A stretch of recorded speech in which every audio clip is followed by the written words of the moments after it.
Tracking, alerting, protecting. This is WKYT News at Noon. The quarantine period for Ebola is over for dozens of people in Texas. I'm Omar Villafranca in Dallas. How many more are being monitored? Coming up. So a few raindrops there on the lens as that rain passes on through. Hold on to those chances throughout the afternoon too, in chilly conditions throughout the next several days. Here we go again, right? WKYT News at Noon starts right now. Good afternoon from WKYT News. I'm Bill Bryant. And I'm Barbara Bailey. The city of Lexington is testing its response to the Ebola crisis. A drill is being held at the fire station off Harrodsburg Road to see how crews would respond if a case was found here. And that's where we catch up with WKYT's Jerica Insko. She is live with our top story at noon. Jerica?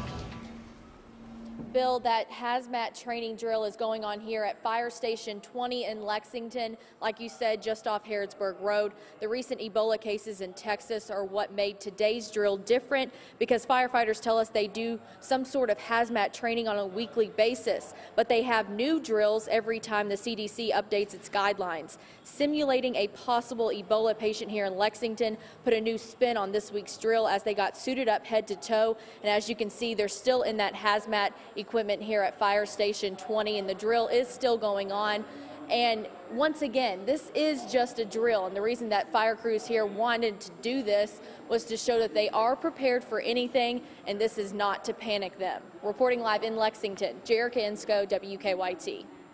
And the fire chief tells us that new CDC guidelines require no skin contact with possible Ebola patients, which they practiced during today's drill. The monitoring period is over for 43 people who came into contact with Thomas Eric Duncan, the first Ebola patient diagnosed in the U.S. A 44th person will be cleared later today. This comes as the CDC announces more stringent protocol for healthcare workers who treat Ebola patients. Omar Villafranca has the latest now from Dallas. The confinement is over for dozens of people who had contact with Thomas Eric Duncan, the first Ebola patient diagnosed in the United States. The 21-day monitoring period has passed with none of them, including Duncan's fiancée, Louise Tro, and her family, showing signs of the disease. Today is a jubilant day for them.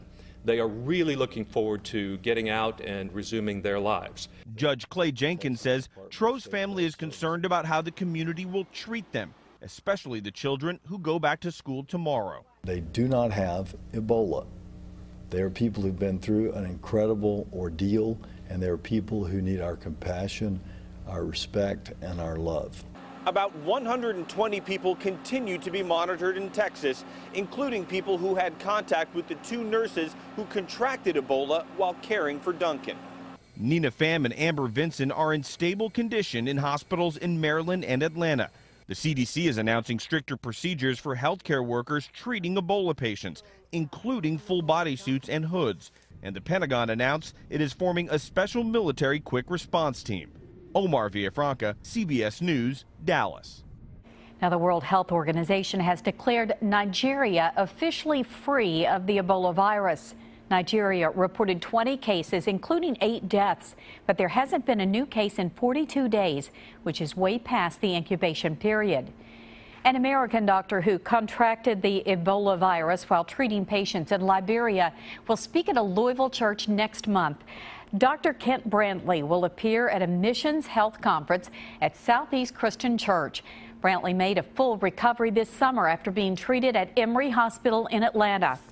He also made headlines again this week when he gave plasma to a Dallas nurse who contracted the virus while treating Thomas Eric Duncan. A Georgetown father will face a judge in Lexington this afternoon. William Hanks is charged with wanton endangerment. Police say his 5-year-old son was kidnapped during a drug deal over the weekend, but Hanks claims he was robbed by a group of people who then took off with the boy. The boy was found alone about an hour later, crying on a curb near Woodland Park.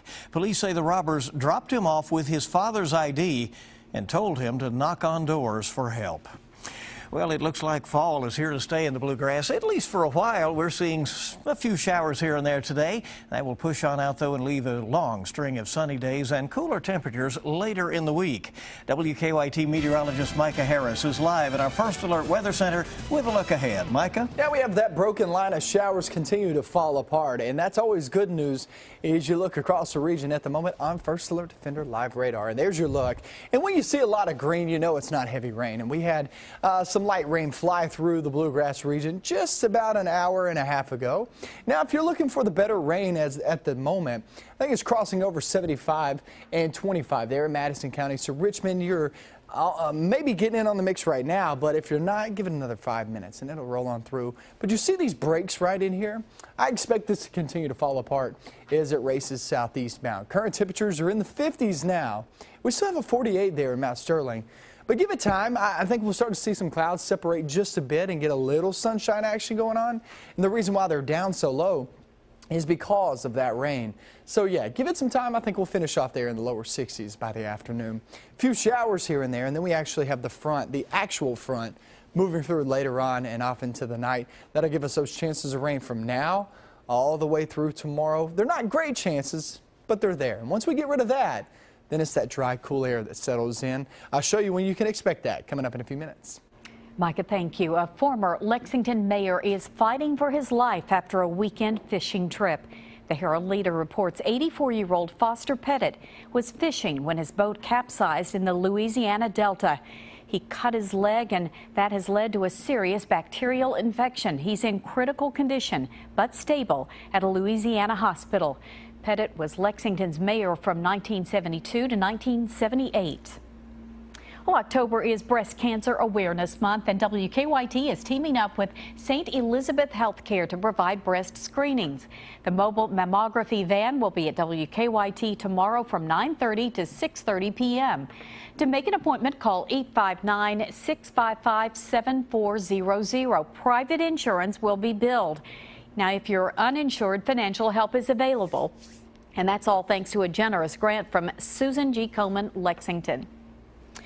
Well, the excitement is building for a country music superstar's return to Lexington later this month. Garth Brooks doing 4 shows in 2 days at Rupp Arena. Everybody loves a comeback, right? More than 80,000 people are expected downtown for those shows. And this morning, city leaders released their plans on how to deal with parking and traffic before and after the concert. WKYT's Mark Barber has the details. Mark? City leaders say the Garth Brooks concerts aren't just Rupp Arena events, they showcase all of downtown.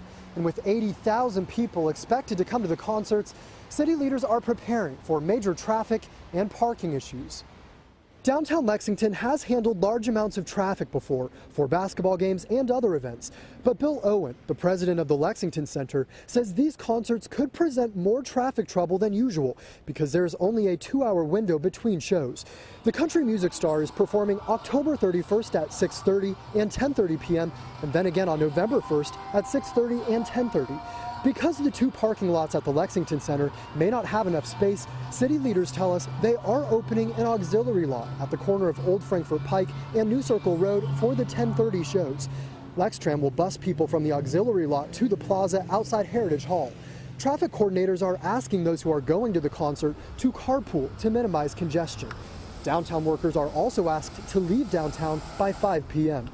While city leaders say that may make traffic more manageable, it's still important for people coming to the concert to plan ahead. We've handled parking for big concerts before, NCAA tournaments, Sweet 16s, etc. It's been congested, it's been a challenge at times, but it's never been really a big deal. This one's going to be that big deal. Seats for the concerts are still available. Tickets went on sale this morning. In Lexington, Mark Barber, WKYT.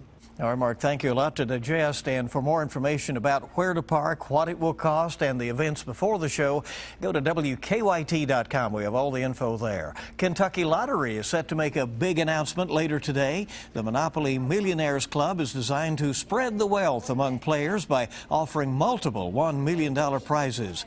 The top prize capped at $25 million. It's the first new launch in 12 years, and it will join Powerball and Mega Millions as the most widely widely sold multi-state games. Officials will detail the game this afternoon at 2 o'clock at Garden Springs Marathon in Lexington. We'll cover that for you. The candidates for the U.S. Senate are hitting the campaign trail hard this week, just 2 weeks to go now before the big general election. Find out where Senator Mitch McConnell and his Democratic challenger Allison Lundergan Grimes will be stumping this week. That's next on Kentucky's #1 Midday News. And also ahead on WKYT, we now know when the Duke and Duchess of Cambridge are having their second child. We'll tell you the due date for the new royal baby coming up on WKYT News at noon.